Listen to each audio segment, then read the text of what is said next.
ഡാഡിനോട് like ഒരു പേടിയല്ല, ഒരു like ഒരു റെസ്പെക്റ്റാണ്. എന്തെങ്കിലും യുനോ ഭയം എന്ന് പറയാൻ പറ്റില്ല, ഒരു റെസ്പെക്റ്റാണ്. സോ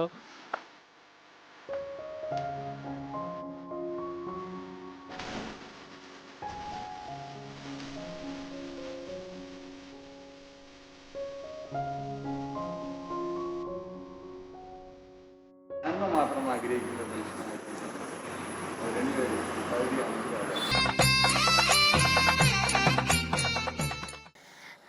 ഡാഡി മമ്മിയുടെ 31st ആനിവേഴ്സറി ആണിത്. സോ അവരുടെ കൂടെ ഒരു 29 ഇയേഴ്സായി ഞാൻ. അപ്പോൾ എനിക്ക് ഡാഡിയും മമ്മിയും വളരെ പ്രിയപ്പെട്ടതാണ്. അവരുടെ ഓരോ കാര്യങ്ങളും ഇതുവരെയുള്ള ലൈഫ് ജേണിയിൽ എനിക്ക് ഏറ്റവും കൂടുതൽ പ്രൗഡാണ് ആസ് എ ഡോട്ടർ, ഡാഡി മമ്മിയുടെ ഡോട്ടറാണെന്ന് പറയാൻ. പിന്നെ ഡാഡിനെ കുറിച്ച് പറയാനാണെങ്കിൽ ഡാഡി ഒരു ബെസ്റ്റ് ഫാദറാണ്. ആസ് എ ഫാദർ എന്ന നിലയിൽ ഡാഡി പൂർണ്ണമായിട്ട് എല്ലാ കാര്യങ്ങളും ഞങ്ങൾക്ക് ചെയ്തു തന്നിട്ടുണ്ട്. പിന്നെ മമ്മി ഡാഡിയുടെ കാര്യങ്ങൾ പറയണം ആസ് എ ഹസ്ബൻഡ് എങ്ങനെയാണെന്ന്. എപ്പോഴാണ് ശരിക്കും പറഞ്ഞാൽ ഒരു സമാധാനത്തിലൊരു ലൈഫിലേക്ക് എത്തിച്ചേർന്നത്. അപ്പോൾ അതിന് ഡാഡി കുറേ കഷ്ടപ്പെട്ടിട്ടുണ്ട്. അപ്പോൾ അതിനെല്ലാം ഈശ്വരനോടും മൂപ്പരോടും എല്ലാം ബിഗ് താങ്ക്സ്. പിന്നെ അനു, അച്ചു, ഞങ്ങൾ 3 പേരിനെയും നന്നായിട്ട് അവർ പഠിപ്പിച്ച് കഷ്ടപ്പെട്ട് വളർത്തിയതാണ്. അപ്പം അത് അവരുടെ ഡിസിഷൻസിനോടൊപ്പം പോയി എന്നതുകൊണ്ട് എനിക്കൊരിക്കലും റിഗ്രറ്റൊന്നുമില്ല. ഇപ്പോൾ ഇതുവരെ എൻ്റെ ലൈഫിൽ സംഭവിച്ചതെല്ലാം നല്ല തന്നെയായിരുന്നു. ഇപ്പോൾ രോഹിത്തേട്ടൻ വരെയുള്ള എല്ലാ ഡിസിഷൻസും നല്ലതായിരുന്നു. സോ അതുകൊണ്ട് ഞാൻ ഹാപ്പിയാണ്. ഡാഡിയുടെ ക്യാരക്ടർ വെച്ചിട്ട് ഒരു കാര്യത്തിന് ഞങ്ങളെ പുഷ് ചെയ്യാറില്ല. നമുക്ക് ഒരു കാര്യത്തിൻ്റെ നല്ലതും ചീത്തയും പറഞ്ഞു തരും, എന്നിട്ട് അതിൽ ഏതാണോ ബെസ്റ്റ് അത് നമ്മൾ എടുക്കുക എന്നുള്ളതാണ്. അപ്പോൾ ഒന്നിനും നമ്മളെ ഫോഴ്സ്ഫുള്ളി ചെയ്യിപ്പിക്കില്ല ഡിസിഷൻസ് എടുക്കാൻ. അതാണ് ഒരു പ്ലസ് പോയിൻറ്റ്.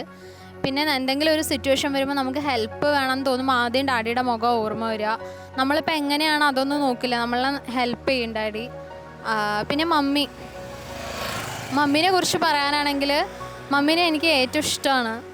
എനിക്ക് എല്ലാ കാര്യങ്ങളും ഷെയർ ചെയ്യാം. എൻ്റെ ഒരു ഫ്രണ്ട് പോലെയാണ്. പിന്നെ മമ്മിയുടെ ലൈഫിൻ്റെ ഒരു ഭൂരിഭാഗവും ഞങ്ങളുടെ കൂടെ തന്നെയായിരുന്നു. ഡാഡിക്ക് ബിസിനസ് വർക്ക് ആയതുകൊണ്ട് ഞങ്ങൾ ഡാഡിനെ കാണാതിരുന്ന ദിവസങ്ങൾ വരെ ഉണ്ട്. ഫുള്ള് കാര്യങ്ങളും മമ്മിയെ ഞങ്ങളെ നോക്കിയിട്ടുണ്ടായിരുന്നത്. ഒരമ്മ എന്ന നിലയിൽ ഇത്രയും നല്ലൊരു അമ്മനെ ഞാൻ വേറെ കണ്ടിട്ടില്ല. ഇങ്ങനെ എല്ലാം നമുക്ക് ചെയ്തു തരുന്ന ഒരമ്മ, എല്ലാ കാര്യങ്ങളും കഴിഞ്ഞ് നന്നായി പഠിപ്പിച്ച് എല്ലാം ചെയ്തു തന്നു. അപ്പം മമ്മി എന്ന് പറയുമ്പോൾ എനിക്ക് എപ്പോഴും സ്പെഷ്യലാണ്. പിന്നെ അച്ചു ഇവിടെ ഇല്ല, അപ്പോൾ അച്ഛന് വരാൻ പറ്റിയില്ല. വൺസ് അഗെയിൻ നമ്മൾ വിളിച്ചതാണ് അച്ഛനെ. അച്ചു ചില സാങ്കേതിക പ്രശ്നങ്ങൾ കാരണം അച്ചു വന്നില്ല.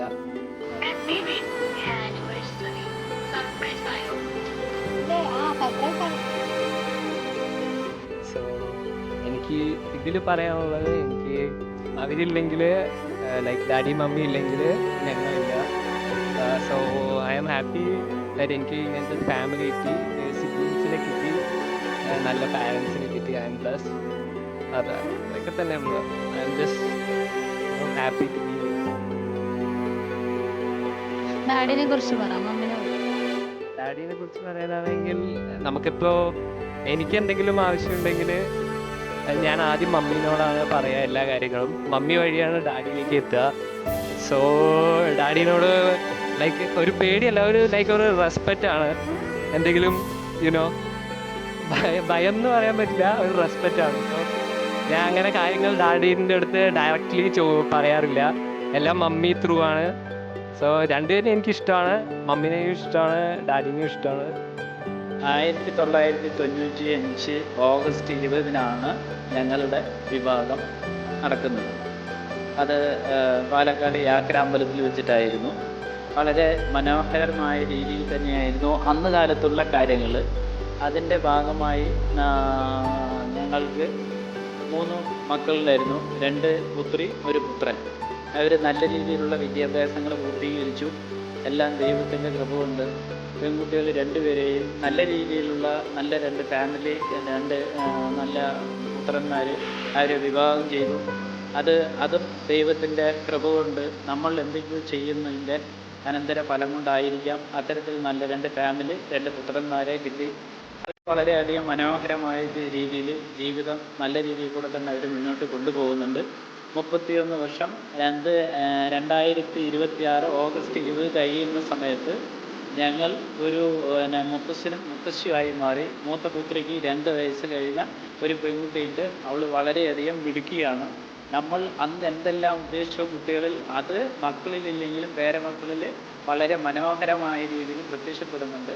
അത് അവർ ഇനിയും വളരെ മനോഹരമായ രീതിയിൽ എത്തി ഇവരെന്താകാൻ ആഗ്രഹിക്കുന്നോ അത് അതേപോലെ തന്നെ ആയി മാറട്ടെ എന്ന് വിചാരിക്കുന്നു. ഞങ്ങൾക്ക് ചുറ്റുമുള്ള ബന്ധുമിത്രാദികളും നമ്മളുടെ സുഹൃത്തുക്കൾ എല്ലാവരും മനോഹരമായ രീതിയിൽ നമ്മളോടുള്ള കരുണയായിരിക്കാം ഇതിൻ്റെ എല്ലാം കാരണമെന്ന് വിചാരിക്കുന്നു. നമ്മളുടെ മരിച്ചുപോയ അച്ഛനും അമ്മയും അവരുടെ അനുഗ്രഹമായിരിക്കാം എന്ന് വിചാരിക്കുന്നു.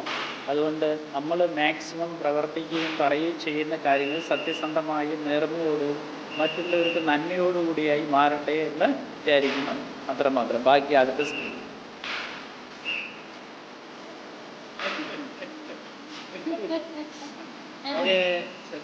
Happy Baby anniversary.